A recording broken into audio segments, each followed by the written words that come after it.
శ్రీకృష్ణుడు చెప్పినట్టే చేసిన సుభద్ర నిజంగా ద్రౌపదీ మనసును గెలుచుకుందా?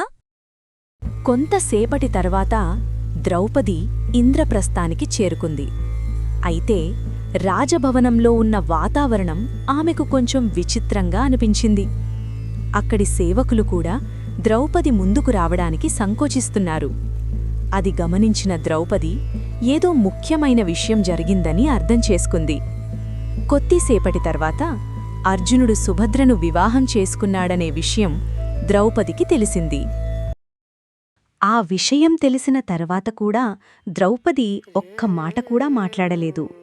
ఆమె ముఖంలో ప్రశాంతత కనిపించినా మనసులో మాత్రం ఒక నిశ్శబ్ద బాధ దాగి ఉంది.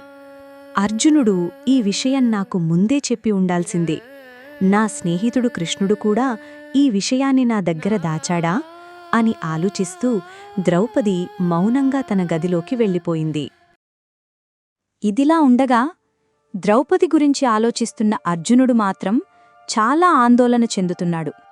ఎన్నో యుద్ధాల్లో నిర్భయంగా నిలిచిన అర్జునుడు కూడా ఆ క్షణంలో మాత్రం ద్రౌపదిని ఎలా ఎదుర్కోవాలో అర్థం చేసుకోలేకపోయాడు. ఎందుకంటే ద్రౌపది తన జీవితంలో ఎంత ముఖ్యమో అర్జునుడికి బాగా తెలుసు. కొద్దిసేపటి తరువాత ద్రౌపది ఇంద్రప్రస్థానికి వచ్చిందని సుభద్రకు తెలిసింది. అది విన్న వెంటనే సుభద్ర మనసులో కూడా కొంత భయం మొదలైంది.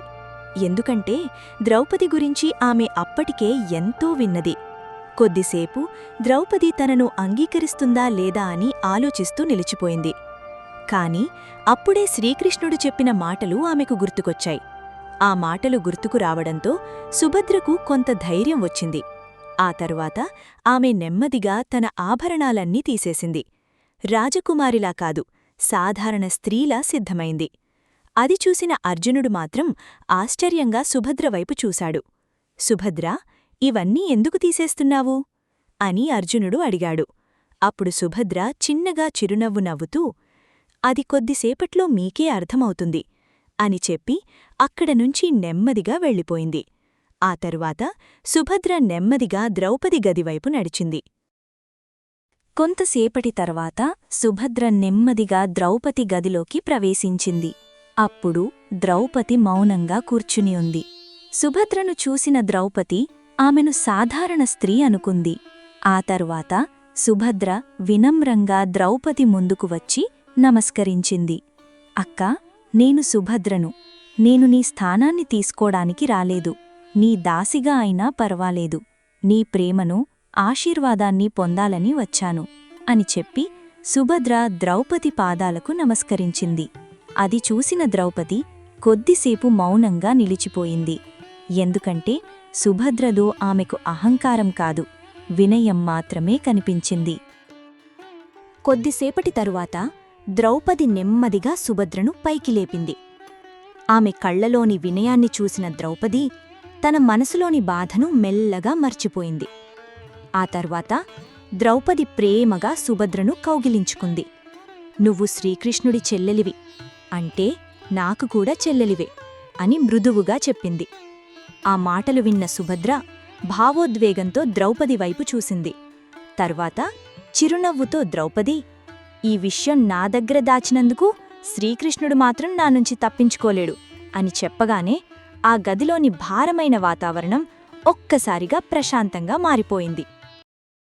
గది బయట నిలబడి ఉన్న అర్జునుడు మాత్రం ద్రౌపది స్పందన ఎలా ఉంటుందో అని ఆలోచిస్తూ కొంచెం ఆందోళన చెందుతున్నాడు.